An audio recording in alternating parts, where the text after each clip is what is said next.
She thumps a cane and drinks champagne. She's formidable and judgmental, but we can guarantee that she's a quintessential Lady D, but recognizes great potential. What would Danbury do? Welcome to What Would Danbury Do, your guide to Julia Quinn's Bridgerton series from A to V.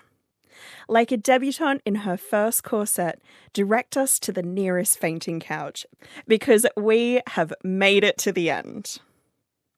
The last episode of Bridgerton ties up loose ends in some very pretty bows, starts off some new threads, and leaves others dangling tantalisingly into season 2.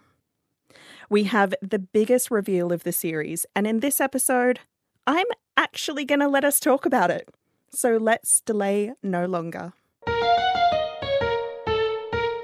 We have been waiting for this day for so long, Kate. So long. I know. I don't even know what to do with myself right now. It's like when you finally realize all of your dreams and you realize that it feels actually a little bit empty and you're not sure what to do. That's me right now. Simon and Daphne discuss their impending separation as they're thrown together for a portrait and to plan the annual Hastings ball. Marina gets some devastating news and a second chance. Eloise gets closer to the identity of Lady Whistledown. Daphne finally begins to understand Simon's childhood and how that may be affecting his decision to end the Hastings line. Their ball is a success, and as the rain breaks over them, so too does a break in their tension. Simon has a change of heart and gives every woman the gift of true love. His jizz. Featuring an unexpected epilogue, strong forgiveness vibes, the death of a patriarch, and finally the reveal of Lady Whistledown. The way I squeaked. I was truly scandalized at the at that jizz line. Like, where's the lie? What a joy to realize that I can actually still be scandalized. It was magnificent. Do you know what? Go home. I tried. Oh, all right. Okay. Can we actually talk about this episode? We need to get started or else we're never ever going to get there. We are off to a great start. We open up with a voiceover from Lady Whistledown telling us about a betrothal that happened 4.5 minutes after the first meeting. Can we talk about how fucking absurd it is that they use the bee, which killed the Bridgerton's father, as like a motif? Does that mean everyone's going to die in some sort of stinger incident?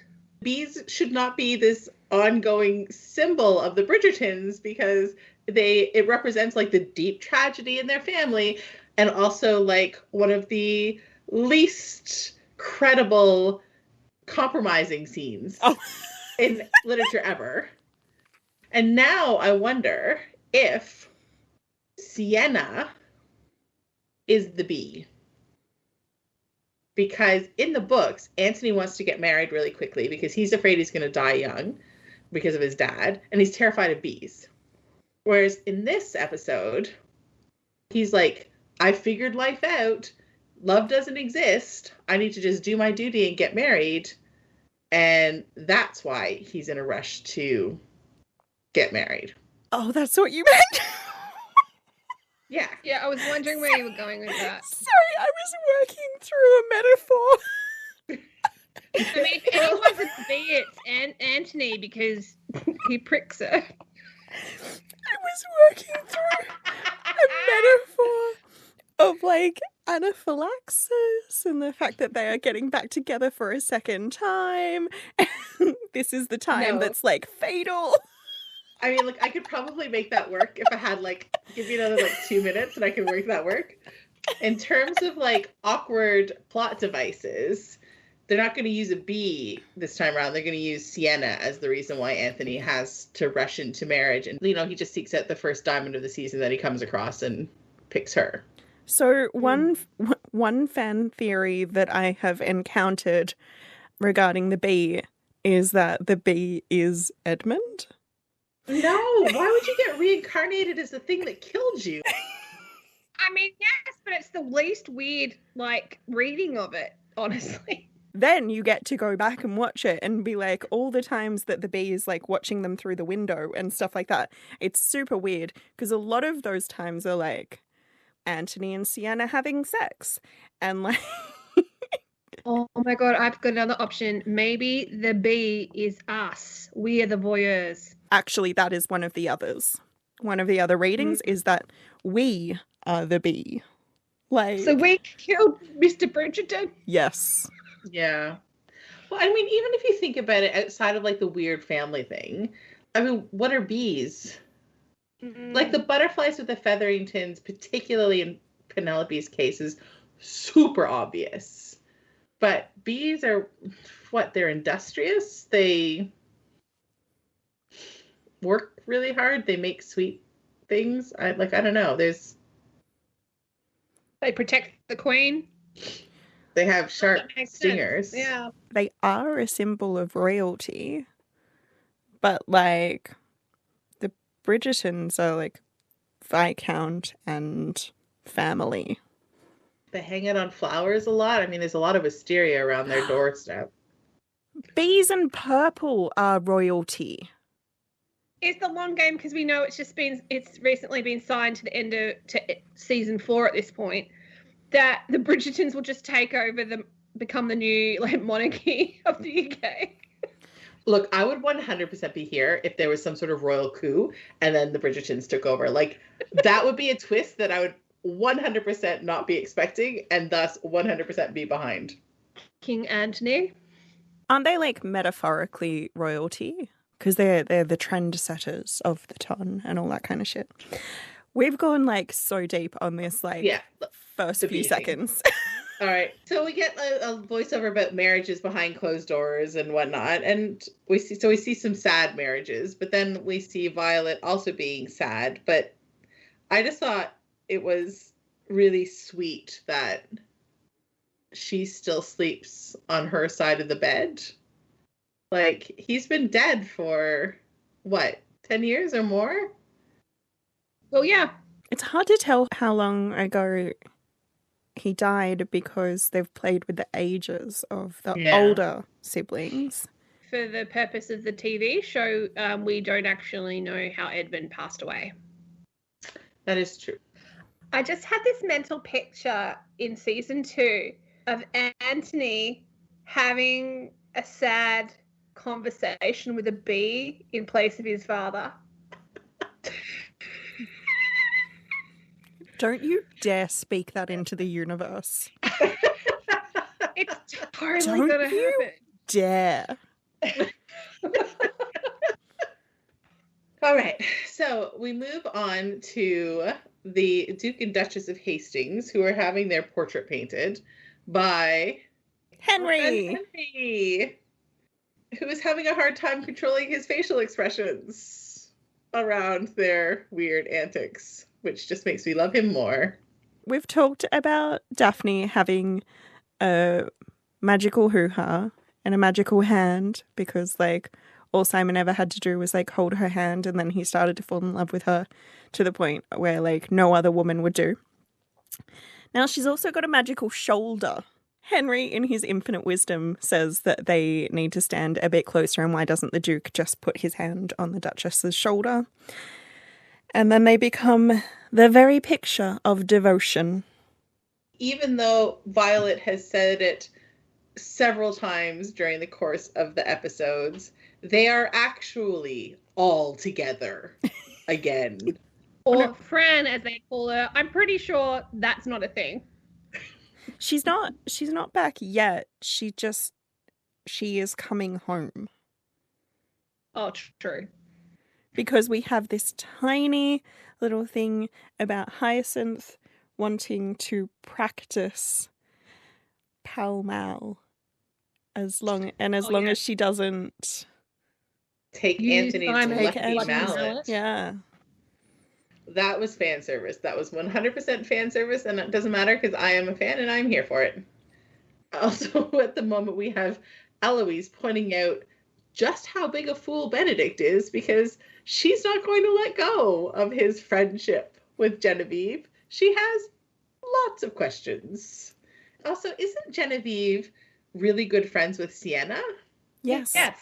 So why is she getting involved with the Bridgerton? She definitely has gone into this relationship with him with like full awareness.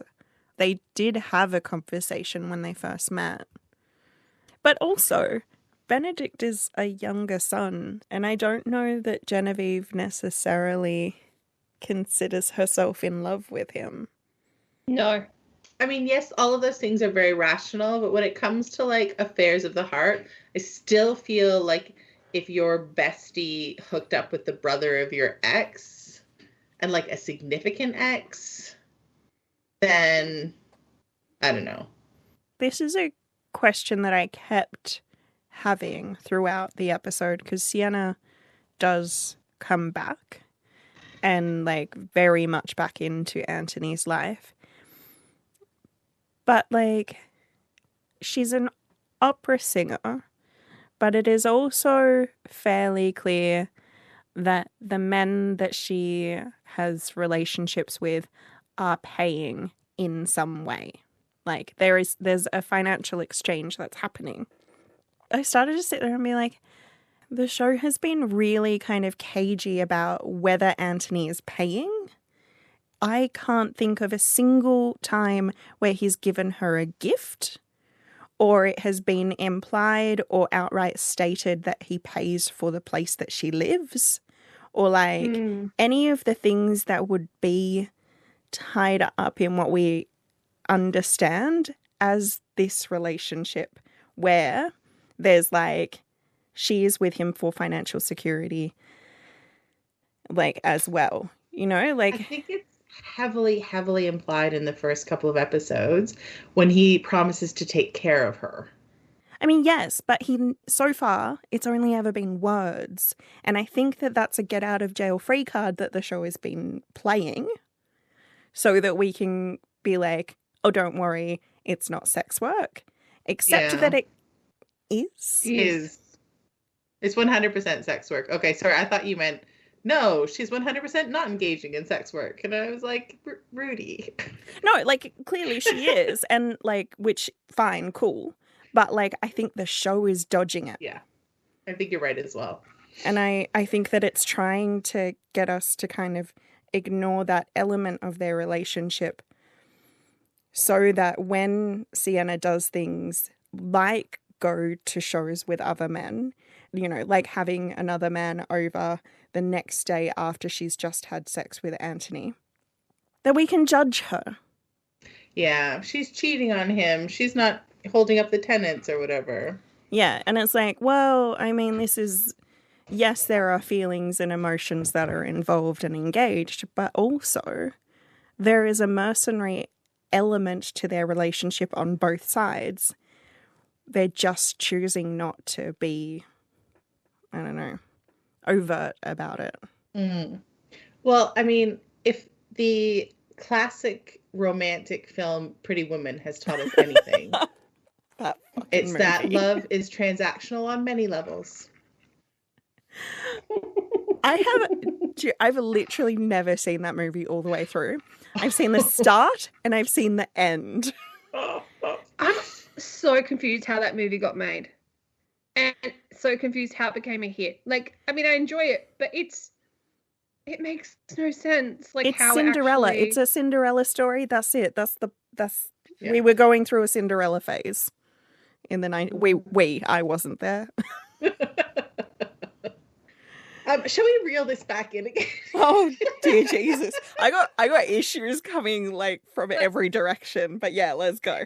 All right, so we move to the Featheringtons' house, where it looks like Penn and Marina are friends again. Fuck that. Yeah. Marina apologizes to Penelope. Fuck this. Like, I have strong feelings. God. Lady Featherington, I think she looks amazing. But B, like, the absolute pluck of this woman is insane. And I really liked this juxtaposition because we have Violet here being all like, forgive, you have to forgive. And then like Lady Featherington shows up and Violet is not forgiving. she is as far from forgiving as she possibly can be at this particular point in time. And I was like, it's a little easier to say than do, my friend, isn't it? But then Daphne's like, hey, check me out and all of my graciousness. Let's let the Featheringtons come to the ball. Daphne is still deep in damage control for Marina, like on Marina's behalf, which means that she has to be invested in their return to good society. I'm invested in that too. I really need to see Phillip and Finch happy, talking about cheese forever. Last episode, Violet gives Portia the cut direct, which Adele says we have to whisper. It's true. It is actually like kind of an interesting and positive, I guess, positive sign that this time she's not giving her the cut direct. She's talking to her, but to tell her that... Like an 11-year-old who's pissed off at their mum. Yeah. she's talking to her to tell her that I still don't like you. I'm still mad. But this is how we find out about a gentleman crane collar. But first I want to talk about how it is that Daphne ends up in the drawing room as well. She pushes her way into the conversation between Portia and her lady's maid to be like, did you say a Mr. Crane? Yeah, so that I guess parlays into just like going home with them. Just gonna tag along. I can't say anything because they're allowed to go to the ball now. And Lady Featherington is like, we haven't had any correspondence from you in quite some time, in like the vaguest way possible. So we find out that this is not George. It is in fact his younger brother Phillip. And so the book timeline is aligning or starting to kind of converge and align with the show timeline. But Marina talks about how in the letter George was writing, he was talking about how they would run away together, which implies that George was never really allowed to marry Marina. And it would have been a scandal regardless. Also that he had a good excuse. I'm like, yes, war. I think the perfectly reasonable reason was that he didn't know where she was.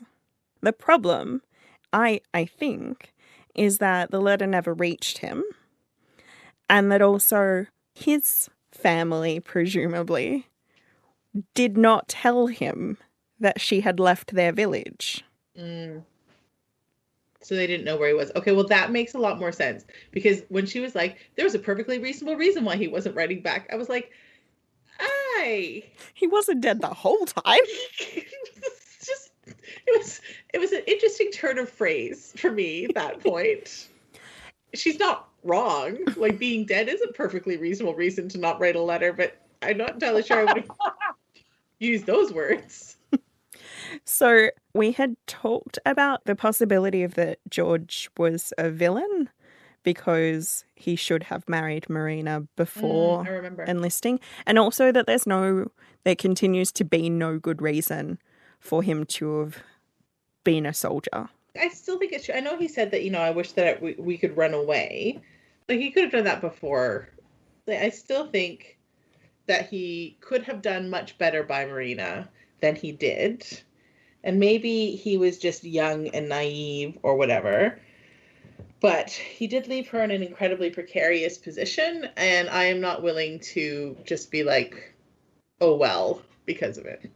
One of the last moments of this scene where Phillip is there and we're getting all of these reveals, the conversation between Daphne and Marina kind of ends where Marina is talking about how she was wrong. And there is this look on Daphne's face because the Marina-Colin relationship is some kind of parallel to the Daphne-Simon stuff.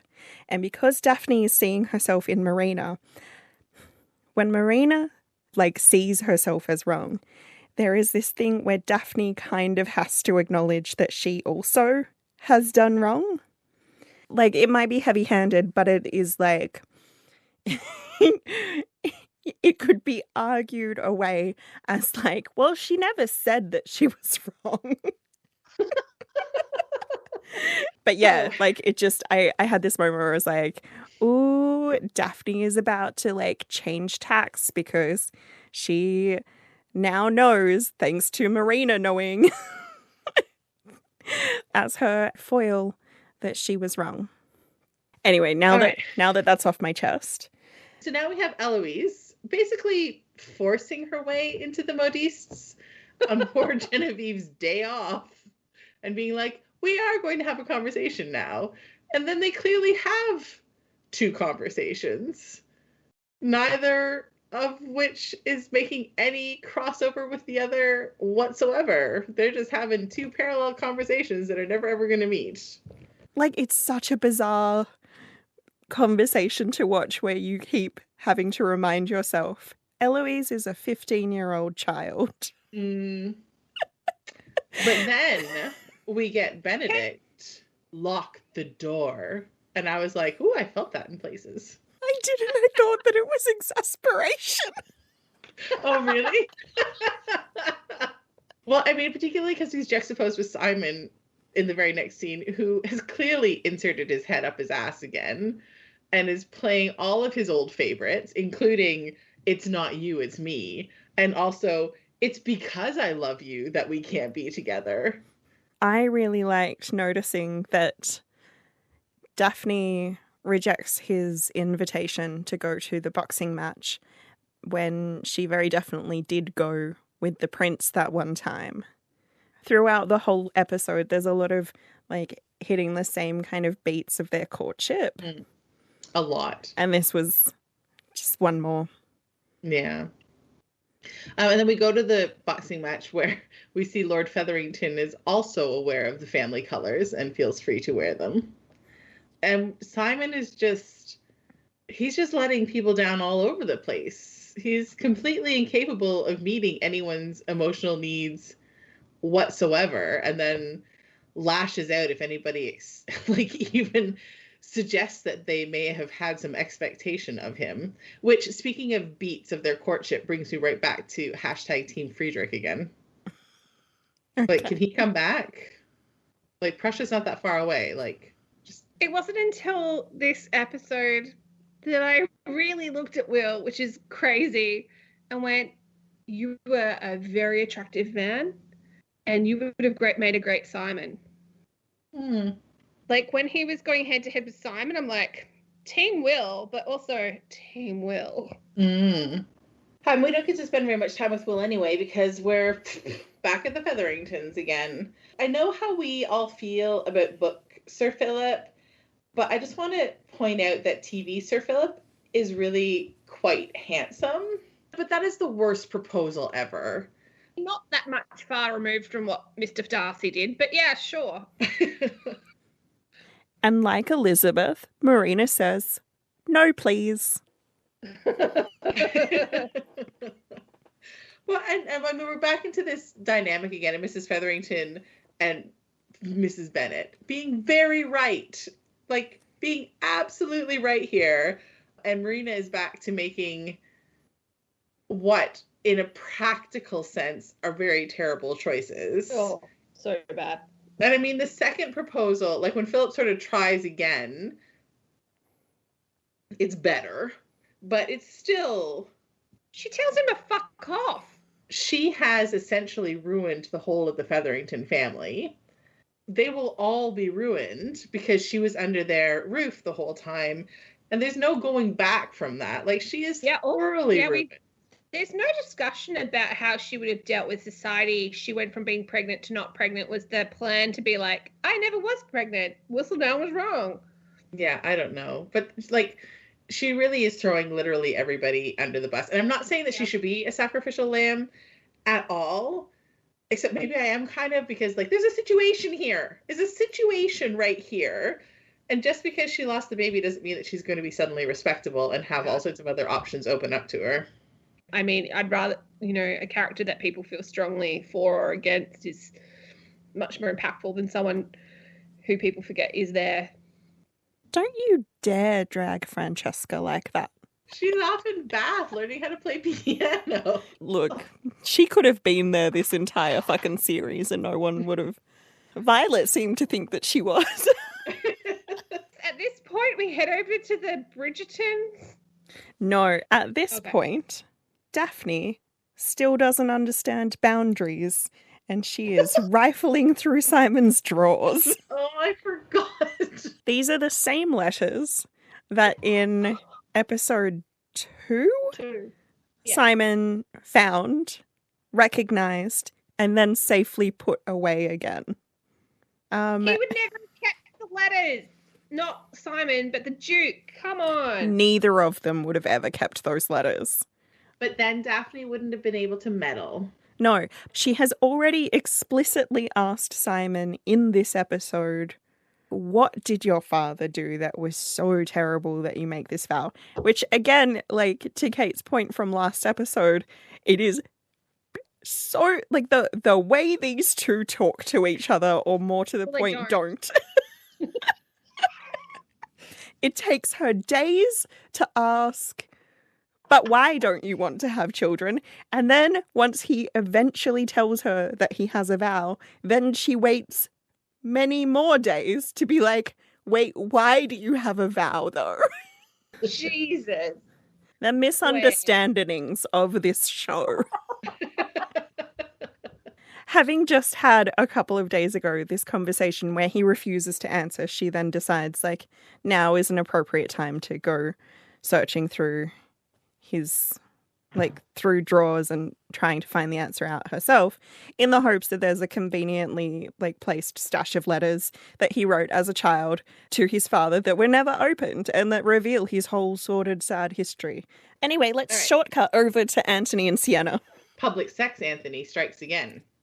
Clearly, feelings are still had on both sides, and it's up to you, dear viewer, to decide if they are actual feelings or pants feelings. It's pants feelings, but he's convinced himself that it's real feelings. And we see Will make a decision. Yeah.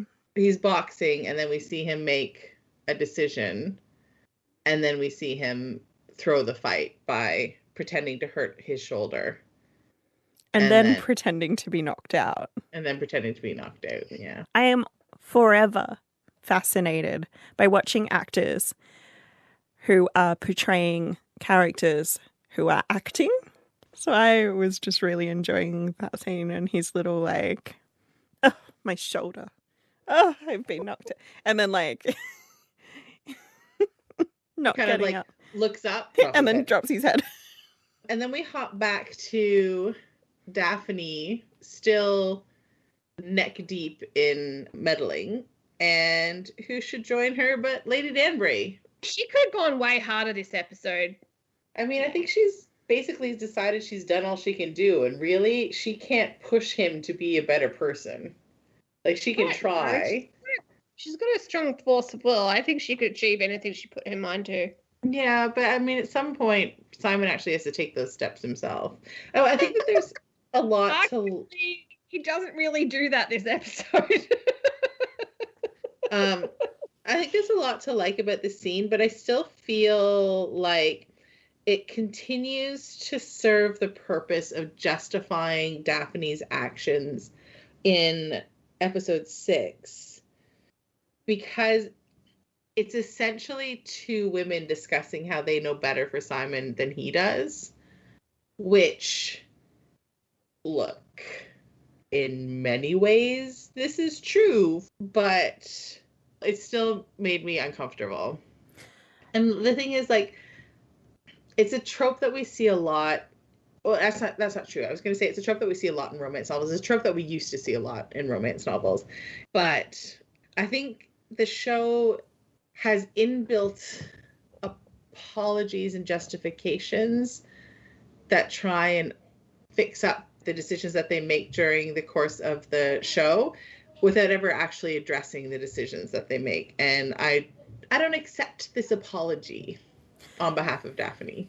I mean, for me, I think the problem is that I still don't know how I feel about his metaphorical mother siding against him. I continue to be, like, unhappy with that. But also, like, so often these conversations, like the one between Daphne and Marina, where she realizes that she might have maybe been wrong. Like, now she's having a conversation with Lady Danbury where she's realizing there are some circumstances that she was unaware of. It is happening in lieu of an actual conversation between Daphne and Simon. I get it, we can't waste time, like, by doing it twice. And also, they've got this, like, massive cast. They should use them all. But, like, it just doesn't feel effective to me. Like, it, yeah. This whole episode feels like it's telling us that if Daphne just worked harder to understand Simon's point of view, everything is fine. She admits what she did was wrong and understands his point of view and puts more effort into everything, that's fine. But at no point does Simon actually acknowledge he was wrong. It feels like Daphne's doing all the work, even if she's thinking she knows better than him. She's actually doing the work. But I think the thing is they're not doing the work together. Oh, God, no. The central argument they seem to be having is that he didn't want a particular sex act to happen, and then she did it anyway. They're coming at the reasoning for why that was not an act that he wanted and that she did. Like, they're coming at the whys of this differently. But that's kind of, by this point, that is the only thing this show has them disputing. He didn't want this thing to happen. She did it. And I still don't feel they really deal with that at all. So instead, we're getting this, like, weird kind of, like, we're going to pretend everything's fine. But we're also not going to acknowledge that, like, that's what their problem kind of boils down to. I know that there are other misunderstandings happening, but, like, those are fun. This is not something that you can pretend is fun. Rudy, can I ask you for a definition of misunderstandings? Look, other people call them big miss or a big misunderstanding. It's a misunderstanding that becomes a plot point. I find it more fun to say misunderstanding. But it also, like, I feel like it denotes the fact that it's even more fucking ridiculous. Like, yeah. Where are we at? Lady Featherington. No, sorry. So I do this thing where I write L and then whatever. And normally I only ever say that for Lady Featherington because I've never cared when Lord Featherington is on screen. But this time that note is meant to say Lord Featherington and Simon have no chill. We're back in the boxing match and Will has thrown the fight and Lord Featherington is coming out of, like, he's gone and met up with Will very briefly to be like, well done. We conspired together to fix this boxing match. And he leaves as Simon walks in to be like, that was terrible acting. I liked this discussion here where Simon is all, have you no honor? And Will is like, well, that depends on what you mean by honor, my friend. And I thought that that was a nice character development as well, because, I mean, Simon's honor is all tied up in pretend, I guess. Like this imaginary feud that he has with his father now that his father is dead, and how his honor is based on this vow that he made that literally affects, that literally nobody cares about except him. No one else alive knew about it. Like, if he broke it, it's like when I tell myself I'm not going to eat chocolate today, and then I break that because I didn't bother to tell anybody. And so no one knows that I didn't hold true to my vow. Like, I mean, there's a certain truism about, like, who you are as a person is what you do when nobody knows. Like, would you still do the right thing if nobody knows? What I'm saying here is that Simon has no honor. It's all good. Yeah. He Well, has pretend boy, like, childish ideas of honor as opposed to actually real grown-up manly man honor, which Will has. which I think is why Will tells him that all this anger is misplaced and he should go home and basically like work out what's going on in his marriage. He goes home and finds Daphne having breakfast in the dining room. He really badly wants a family. He likes being amongst the Bridgertons. He likes being amongst people who care about him, and he likes being part of a family. So it gives you hope that there's going to be a happy, like, conclusion to this tale. Obviously, it's supposed to drive me crazy because I think that they're doing a reasonably good job of it, is that Simon wants so much, and everything that he wants is right there in his grasp. If only he will just stop sticking his head up his own ass. I'm excited to see Fran again. She has a lovely dress on. She apparently has no bad feelings about being the only Bridgerton that didn't attend the wedding. She's very forgiving, but also maybe that's in line with Francesca, who wants nothing to do with her family. I mean, maybe it's the step that makes her go like, you know what? I'm fucking moving to Scotland. I will say the very delightful scene on the couch, or the settee, or whatever the hell it's called, the fainting couch, with Eloise, Benedict, and Anthony is so delightful. And if we get anything in season 2, I hope it's more opportunities for the cast to be sort of cheeky with each other. They were also talking about Benedict's friend, quote unquote, to Anthony in front of the 15-year-old again. Look, it's so hard to say with the ages. Like, I would argue that Eloise isn't necessarily 15. Like, I know that she's sort of supposed to be, but I can't, like, Violet wouldn't necessarily be pushing for her to come out for her 16th birthday. Like, it would be okay if she was coming out a little bit later. So I think that they're meant to be played a little bit older. I mean, the only reason that I am saying that Eloise has to be 15 is that we were already being like super generous by saying that Daphne was on her first season at 18. Basically, by changing the age and the timeline the way they did, they've like actually fucked up quite a lot. Anyway. But they really wanted to cast 2 30-year-olds as teenagers. They could have cast those 30-year-olds and just like had them not be teenagers. When we go back to Marina, she drops her toast. She drops her toast, and I think because she feels the baby move. As the only person on this podcast that has had a baby, what happened there? Well, I mean, I don't know. It's obviously overplayed.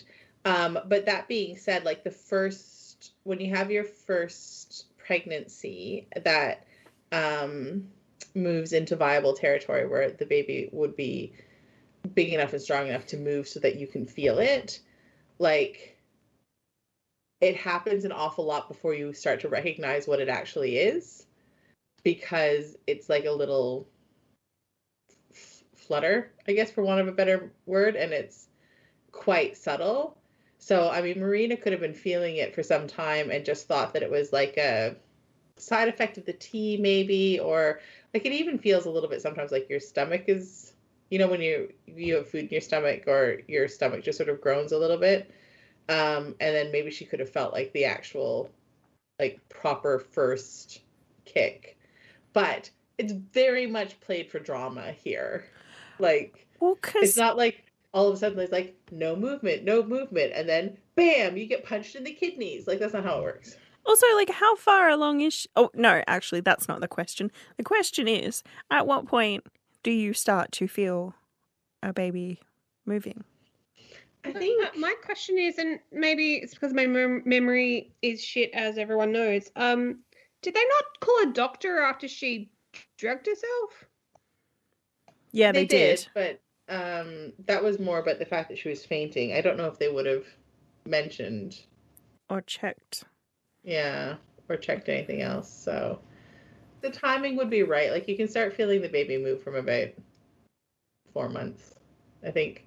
Timelines, it does actually make sense. Yeah, it does make sense. Okay. And then we skip back to the ball where we get like drone's view of Simon's house, which is enormous. I didn't notice that because I was distracted by the painting being on display is obnoxious. It's the Duke and Duchess's ball. Like, do they have to put a painting of themselves in the middle of the fucking ballroom? It's very pretentious, though. You're right. I just thought it was like I don't know. That part didn't bother me. I was like, it's their first portrait. They're newlyweds. It's their first ball together. Like, it would make sense to show off the portrait. I guess I just thought that it would make more sense for it to be like on a wall as opposed to on an easel on the floor where everyone has to walk past it and be like, that's a good likeness. Well done. Also, did you notice that Daphne's bigger than in real life and Simon's smaller? No, I didn't notice. Just me? Okay. Some scale issues, Henry. Some scale issues. I did notice that Daphne and Simon were negotiating how many dances they would have, and it was back to that like early courtship days of negotiating how many events they would attend together while tricking people into thinking they were courting. Yeah, he's still dragging his bloody heels. And it's interesting because she's like 3 dances and he's like 2 dances. And then in the end, they settle on 1 dance. And I was like, how does that math shake out? I was going to say it's because they went split the difference. That still doesn't work. That still leaves you at 2. I don't even understand how that worked. And then Daphne's like, we're dancing 1 dance, a waltz. And I was like, you didn't win. This is not a win for you. She used to be a good negotiator. She managed to get him to like 6 balls and a picnic. And then he was doing like extra activities anyway. So I do have a name for this ball. The blue ball. I hate you so much.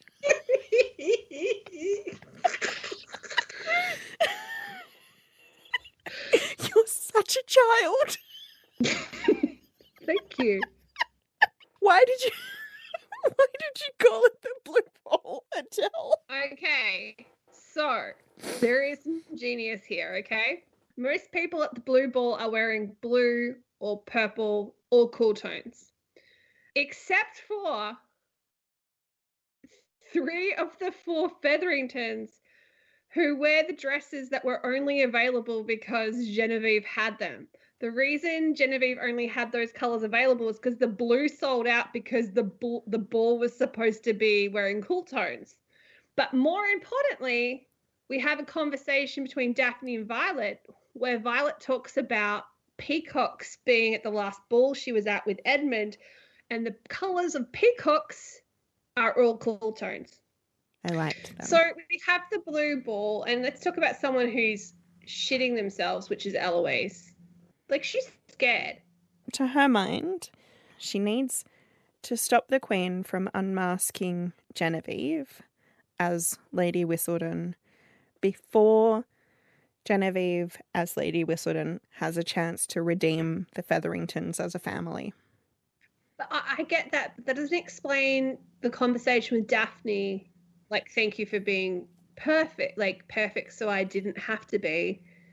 I really, we've talked about this in the past. I really do think they're going to go into Eloise is terrified of getting married because she's going to die in childbirth or something. Like, but we're not going to get an answer about this for a while. No. I don't know that I'd say she's terrified. I think she's absolutely apprehensive about having to join the adult world. But I think that's less about her being scared and more about her not wanting the responsibilities of that. Not like legitimately not being ready to even think about getting married, like still recognizing how young she is. And does that fear ever go away no matter how old you are, that you're not ready for something? Like, I still don't know who signed off on me being an adult. I feel like somebody missed a trick there. So We did jump around a little bit because we skipped this small little scene in the middle where we find out that Marina is still, in fact, pregnant, and the doctor is like a tea ever works, lady. Like, that doctor has seen things, clearly, and also has decided that because he has seen things, he no longer needs any kind of decent bedside manner. But we also have the Sienna and Anthony scene where he goes to visit with a very lovely bouquet of flowers and finds that she is not, in fact, alone at home. She's with a man with very high hair. It's a weird turnaround from the scene on the bed where they're all like, it's staged with them all twisted around each other in a very impressive, sexy sort of scene. And then he wants to take her to the ball. And then he comes to pick her up and she's like, that ain't me. Yeah. You never got me. I never can do that. So in part, I'm still kind of like caught in this idea of, I really think that this show is trying to distance itself from the fact that this is a relationship that is like still kind of, yeah, it's still transactional. The other point is when he's inviting her to that ball, like to his sister's ball, he's not inviting her as anything other than his mistress. Like he is not flagging in any way that he has any further intentions. He's doing a book Benedict. Like yeah. Like he's basically, so when Sienna is talking about, yeah, no one will say anything to me, it's because no one has any reason to believe that she will have any other power. Like, yeah. Because, like, I could believe in Sienna becoming a viscountess and being able to, like, take society by storm and winning the day. Because, like, I've read those books. Well, yeah. Yeah. Like, I read those books and I will eat that shit up. But he's not offering that. Like, so I just kind of go, I don't believe you. Also, and this is petty, but I'm just going to say it anyway. Anthony's bottom eyeliner was very obvious in this episode, and I found it incredibly distracting. He looked very, like, Hugh Jackman Wolverine-esque this episode more than normal. Well, see, a little bit later, we're going to meet a footman who has very distracting lip gloss, so... Oh... All right. Can we talk about the Colin and Penelope scene? He spots her across the room because she's wearing yellow in a sea of fucking blue. And my feeling about this scene is in line with the book. He knows she loves him. Like, he knows it. And he knows what she's about to say. He genuinely is thankful that she tried to, do the right thing for him, but he does deliberately cut her off and try to throw her a bone by saying going overseas was inspired by her. I thought it was a really kind scene. Boys should be kind. For all her machinations, she's ended up not getting what she wants. Other than... She thought she was about to, though. Like, she confidently believed, or maybe not confidently, she was ready to hear that he was in love with her. I don't know that she was necessarily expecting him to reciprocate. I think her point was when you love someone, you are supposed to let them know. And by that token, as someone who loves him, she's going to tell him. And then just, like, he will just have to sit with his feelings about the fact that she likes him. Well, and, I mean... I think she's sort of proven to herself through the course of the season that, like, keeping it secret isn't doing anything. So if she actually wants anything to happen, then she's going to have to actually woman up and be vulnerable. We also have a really lovely scene here with Violet, who is actually giving some really, really good advice to Daphne, which is probably like the first time, but I guess it's a better late than never situation for them. But she has the whole, you have to decide. You have to commit. Like, commitment is a daily thing. It's not a once thing. You have to decide that you're going to stay together, and you have to decide that you're going to work it out, and you have to decide every day that you're going to be there and show up. And I liked it a lot for a couple of reasons. The first is because, A, like I said, actually useful advice from Violet. But B, I think it also creates nuance to the relationship between her and Edmund. Because we're here through the whole story about how theirs was this great love affair, and Daphne obviously idolizes it and thinks that it was everything. And I think we forget in the show that she was very young when he died.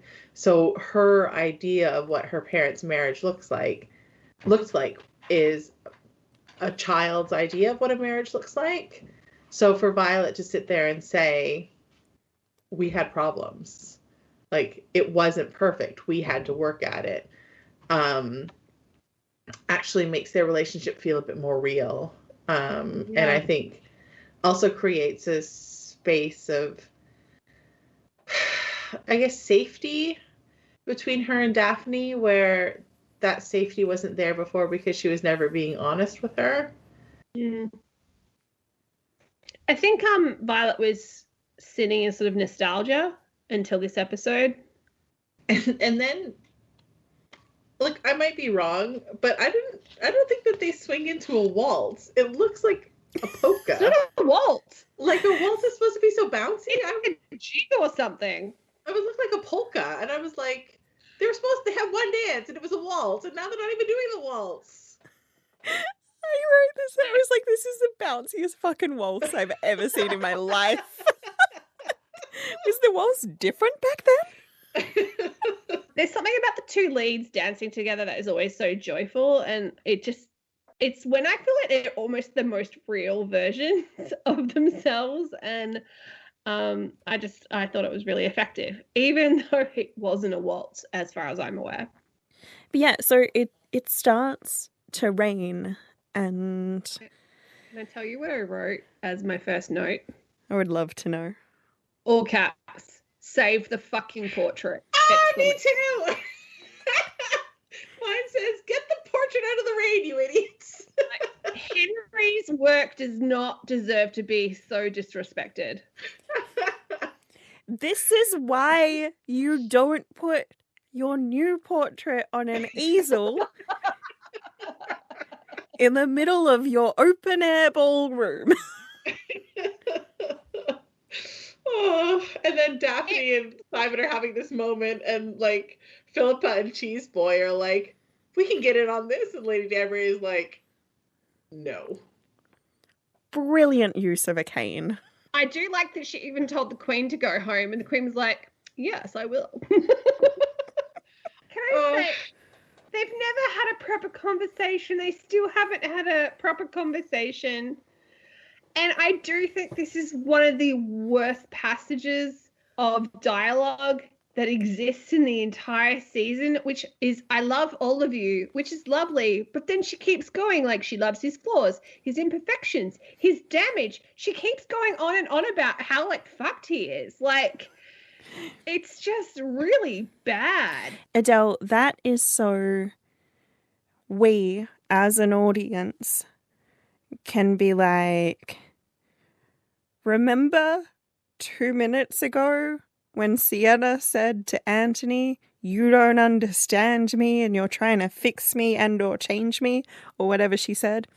And now we have Daphne being like, I would never try and fix and or change you because all of the terribleness of you is perfect. But the thing she's talking about in terribleness is so general and not specific.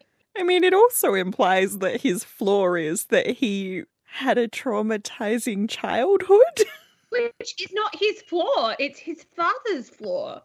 I think what makes me really sad is, in the case of Book Daphne, her argument to break Simon out of this bullshit is so much more convincing than whatever we got in this series.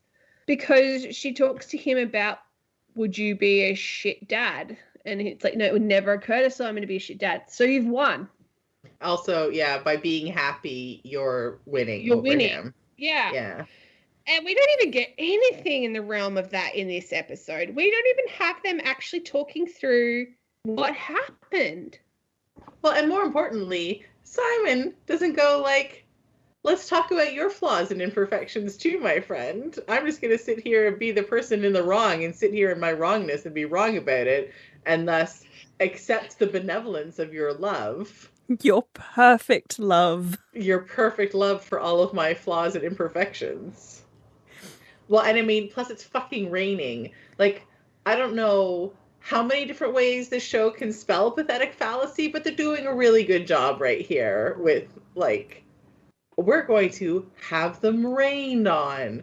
Could there be a symbolic baptism here? Look, I don't know. There's no potential reading where they're being rinsed clean and thus emerging reborn or anything. Kate, is it still raining? I hadn't noticed. I genuinely hate you right now, Rudy. Like, a lot. Thank you so much. I do want to talk about the fact that the love declaration is one-sided. My first thought was, how wonderful that they are leaning into the grand tradition of Stephanie Lauren's Sister series. I mean, yes, look, it didn't bother me as much as the whole poor Simon having to sit here and hear about how he was imperfect from Daphne, who was clearly perfect herself. Because he's going to show her that he loves her later on. It didn't bother me so much as I thought it was a very interesting choice, considering this is a series that has never divorced itself from the fact that it is based on romance novels. And probably for most people, the thing that they associate with romance novels is like a love declaration, and one that is like happening on all sides, whereas this is very much a one-sided in terms of who is articulating. It's only Daphne. Yeah, I mean, yeah, but again, we see Simon offer up his feelings. Yep. Does he really actually admit that, like, he hid shit from her, though?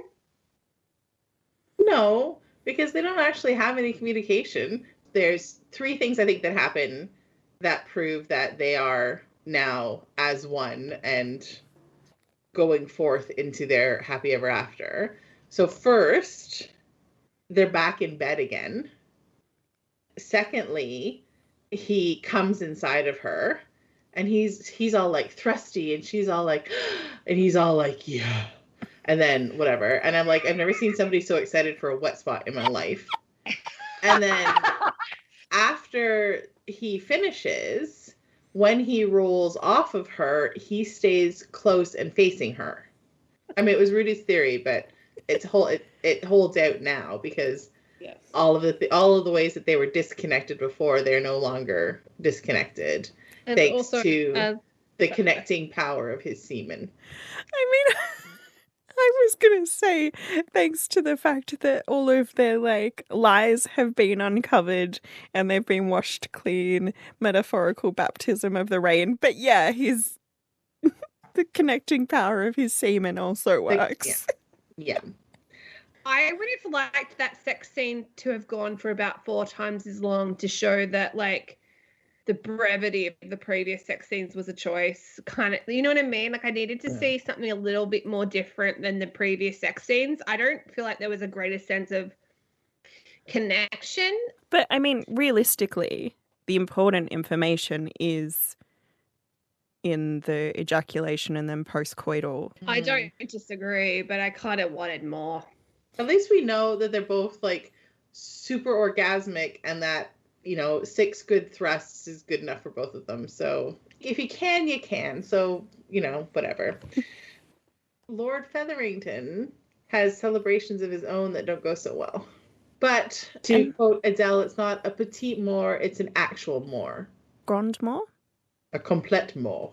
At least they did it by laudanum. I thought that the laudanum was to make him talk, and then they beat him to death. But I also, again, have no reason to believe that that's true, other than I made my own story up based on the very short scene. And here I was just like, oh, they're actually quite considerate murderers. We just have very different styles when we've been betrayed. Whereas, like, I want you to hurt. Is anyone surprised that Rudy just said that? So we find out that Lord Featherington is dead. And we find out because there's Bow Street runners in the house, presumably different from the Bow Street runners that are later going to try and chase down Lady Whistledown. But also all of the money is gone. Considering how much shit she gave her husband, not to shame her or nothing, but I was like, I wouldn't have left it with him, like, in his keepings. I thought that she had, like, already told him that she's in charge now and his time of being in charge of the house was over. You would have thought that she would have at least taken a little bit of it and socked it away somewhere. I mean, did she just expect his gambling problem to disappear? I mean, I realize that she immediately paid the modiste, like... But that was because she wanted new dresses. Yeah. And then, like, her second thing that she was going to spend money on was redecorating their home. Like, you got real bills. Don't be making up fake bills. Well, and do we know if the girl's dowry was protected again? I don't know that. Yeah, so we don't know if Phillip and Mr. Finch are actually going to be able to eat cheese together anymore. Here's the extent that the Lord Featherington death affected me. My next note is, why is Pen crying? Is it because of Colin? And why is Eloise okay with that? Oh, right, she has a dead dad. I actually wrote, are we to think Pen is more upset about her dad or Colin?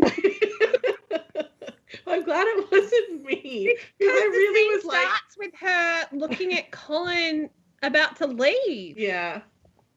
All right. I'm pleased that we were both manipulated in that way, because I legitimately forgot that Lord Featherington had died for a second there.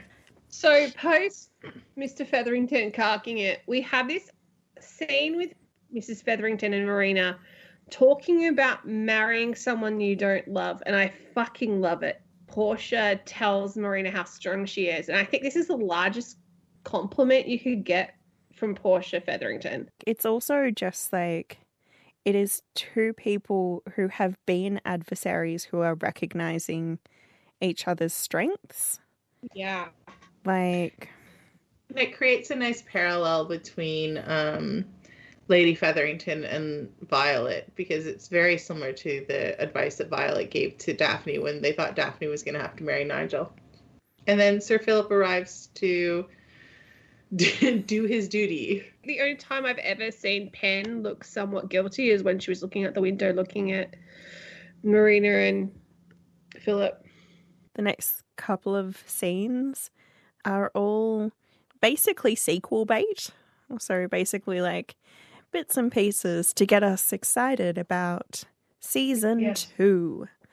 We're like in the Return of the King here. We have about 8 different endings. So we have who will inherit the Featherington lack of fortune now, the Featherington title.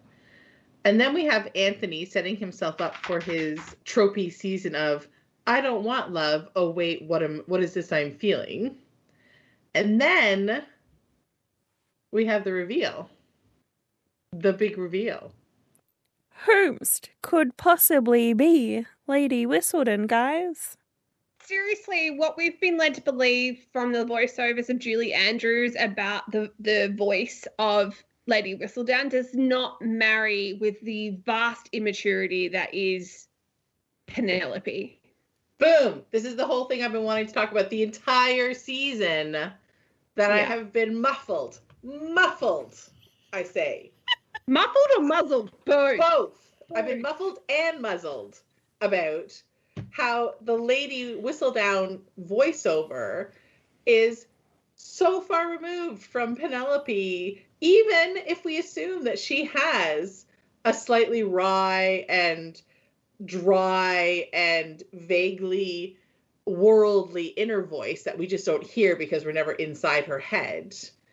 But all of the things that Lady Whistledown knows or alludes to are things that are so far out of Penelope's knowledge base that they make no sense whatsoever. So everyone's like, oh my God, big reveal, it's Penelope. And I'm like, it's a huge reveal because it makes no sense. It makes no sense whatsoever that Penelope would be the person who has been able to allude to things like sex and marriage beds and making children, and also even just like having her do the voiceover of like justifying means, especially during the voiceover in episode 6. Like, it makes no sense. There's no correlation whatsoever between Penelope as we know her as a character and the Lady Whistledown voiceover. Because they were protecting the reveal.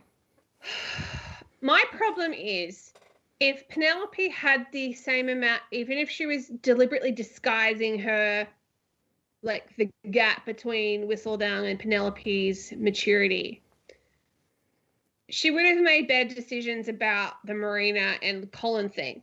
Every decision she made it worse. I think if she had more maturity, hopefully that would have, like, things might have gone more in her direction. But because she's a bloody 15-year-old, God, the 15-year-olds on this show. Like, it's such a cop-out to have done the reveal this early. I thought that it would be a Gossip Girl thing and they would keep it to the very end, and it feels like an anticlimactic place. So we've gone from a Penelope who's weeping about her dead father, sad about Colin going to Greece, and then she's smirking in a carriage. The smirking is from the other night. Earlier. Like, they've jumped back. But would you be smirking if you saw that your best friend was the one that warned you off? Yes, because she's outwitted her yet again. Yeah. Well, also she outwitted the Bow Street Runner, right? So she's escaped. So, yeah. She was just at a ball. Colin's completely dashed her heart by saying, like, I'm gone, and not really picking up the very heavy, like, clues that she was leaving him. She's like, you know what? I'm just going to go and do my Whistledown thing. So what would have happened if Colin was like, you know, you're the love of my life. Let's dance until dusk or something. I don't know. You know what I mean? Like, it just doesn't... For a show that's done so many interesting things in juxtapositions and mirroring and structurally done some interesting things, I just don't think this was as well done as they thought it was. When this reveal is happening, it's because Eloise has realised that she was wrong about Genevieve, right? That Genevieve could not possibly have been Lady Whistledown because she has an alibi.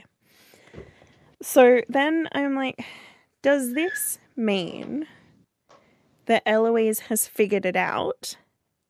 Like, and we are seeing her realise that actually it's her very good friend / gal pal / love of her life, Penelope Featherington?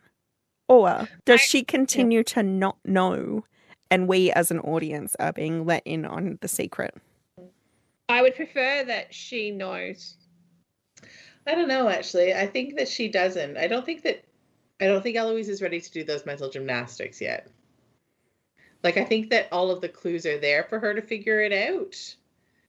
But I don't think that she is there yet. Like, moving from, you know, this is my best friend, the person I know best in the whole world, to this is also Lady Whistledown, this person that I really admire. Like, Eloise doesn't admire Penelope.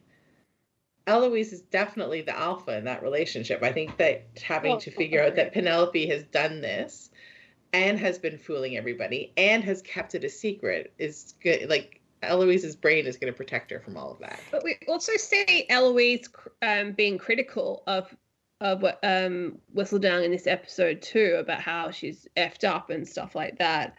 The thing about the smug, smirky thing is, like, at the start of this episode, a woman thought she had, like, aborted her child because you made a situation so untenable it was the only thing she could felt like she could do. The dissonance between the maturity of Lady Whistledown and the kind of the things that she can know and must know in order to make the jokes that she makes, in order to spread the gossip that she spreads, doesn't really fit with what we have seen of Penelope, except there are some moments that kind of make you think that what she says out loud doesn't always match her internal voice.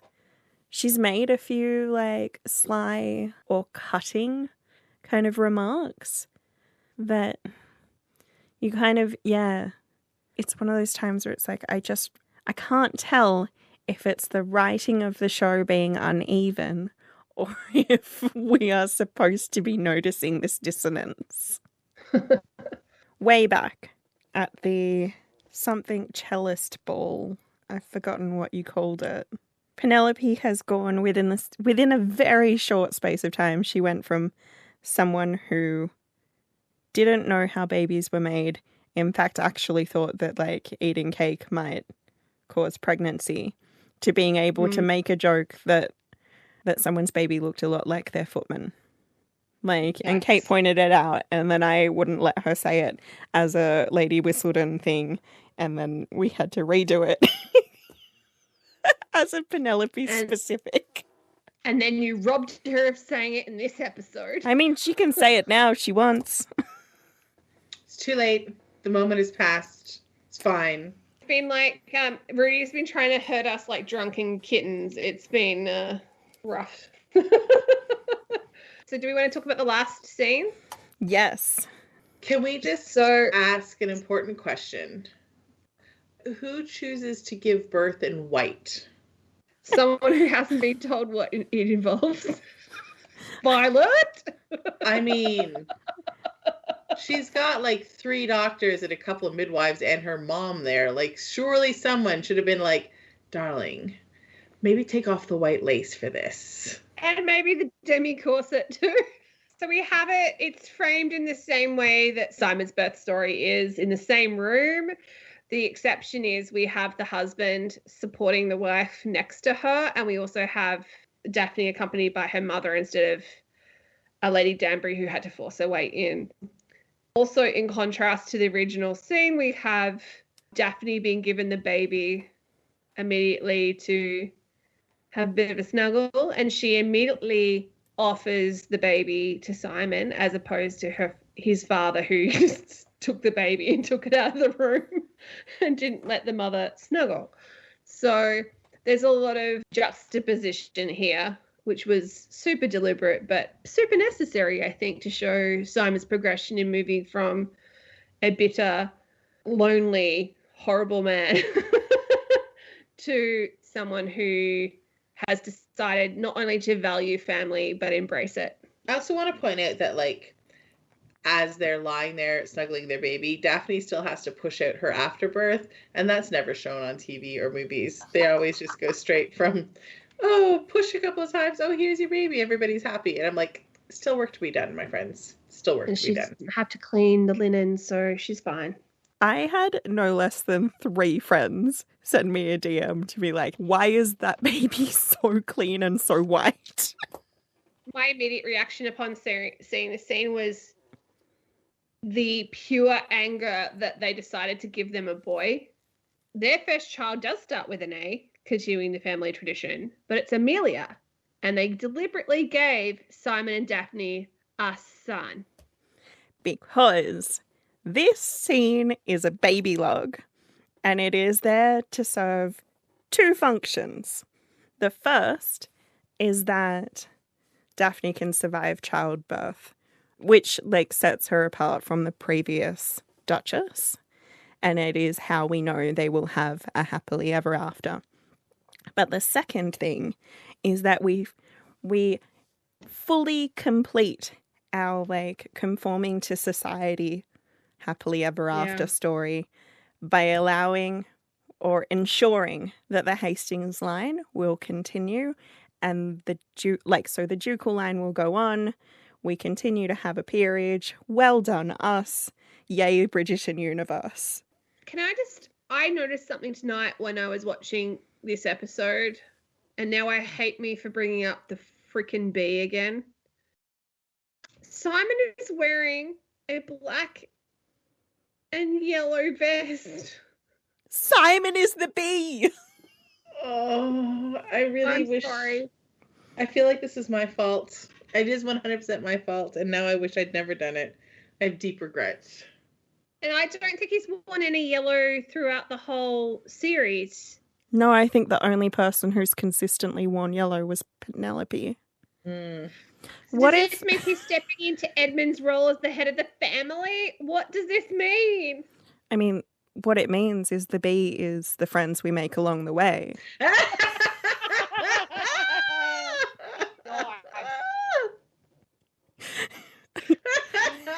It's fine, I'm quitting.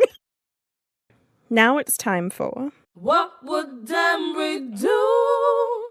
This letter is brought to us by Kate, who has had to... I should have pre-read this. This letter is brought to us by Kate, who has had to hold on to her book recommendations for the whole season because we did a call out and then had to honour them. But it's our podcast and she wants to recommend this book, damn it. Kate also doesn't really understand the format of these. But that's fine, it doesn't matter. We're going to let her do her thing. Let's hear from Victoria, the heroine of Charish Reid's Hearts on Hold.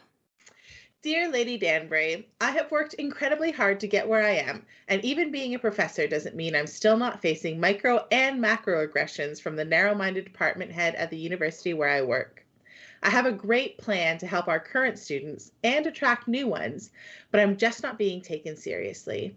So I decided to take matters into my own hands and do some of the groundwork on a partnership with the local library. What I didn't expect was the local librarian. He's wildly hot, he's casual and easygoing, and he's made it very clear that he's happy to handle anything I'd like, professionally or personally. But mixing business with pleasure is always a risk, and I'm already fighting battles all over the place. I don't have the time or the reputational clout to manage an affair right now, especially one that could undermine me professionally. But he's so tempting, Lady Danbury. What would you do? A hot librarian? I don't know if I believe that. He's 100% a hot librarian. As someone who works in libraries. Really? Well, one, I would recommend you read Invisible Women by Carolyn Criada Perez, who talks about the gender data gap in academic settings and teaching. Might give you some data to argue how they should take you seriously. Also a great book. And secondly, when is he actually going to talk to anyone from academia? Like, do it hard. So unfortunately, the only advice I have is actually for him. As someone who has many friends who need to stick to very regimented schedules, I just want to encourage him to encourage her to schedule some spontaneous time where they don't know what's going to happen. That's it. That's the amount of holidays where I've had to do that with a friend. Kate, having had to hold this in for many weeks. Why did you want to recommend this book? Look, I wish I could say that it had an excellent tie-in to anything that we were talking about. But it's mostly just because I read it and loved it so much and wanted to talk about it. Although there is definitely connections between Victoria and Simon in terms of self-destructive behavior and needing to get out of your own way in order to be able to move forward. And also recognizing that present you doesn't have to stick to things that past you said you were going to do if the things that past you said are no longer serving present you. Also, it's really good and everyone should read it. It was delightful. That's actually... Your recommendation reason was actually really good advice. Maybe you should have also been Lady Danbury. We're going to take a break from our thinly veiled book recommendations for a little while, partly because we are out of episodes to recap. Instead, if you would like to send us a question about the Bridgerton series, we would love to hear from you. Just send us an email to bridgertonpod@gmail.com. We are, for the very first time since we began this podcast, all going to be in the same place at the same time. And we are going to have a very special record of all of your questions. That's all for this episode and this season of What Would Danbury Do? But keep an ear out for a few more bonus episodes of interviews with experts about different facets of the Bridgerton production. We're really excited to bring you those deep dives, and we hope you enjoy them. We're going to take a bit of a break before our season 4, but we thought we'd ask you what you'd like to hear. Because we're returning to books and we're tossing up between 2 series. The Bevelstoke trilogy or the Smith-Smythe quartet. We're going to put up polls on our social media in the next 2 weeks, so if you have an opinion, please let us know. And don't worry, we'll still be online and you can contact us via our Instagram account @WWDDpod or Twitter account @BridgertonPod, or send us an email at bridgertonpod@gmail.com. You can always join the conversation using hashtag WWDDpod. You can also leave us a rating or a review on your favourite podcast platform. People who leave reviews are the best. This episode was recorded on the traditional and unceded land of the Gadigal, Wurundjeri and Bunurong people, and edited by audio producer Rudy Bremer, that's me, on Gadigal country. Thanks for listening, and remember, WWDD. What Would Danbury Do is part of the Frolic Podcast Network. Find more podcasts you'll love at frolic.media/podcasts.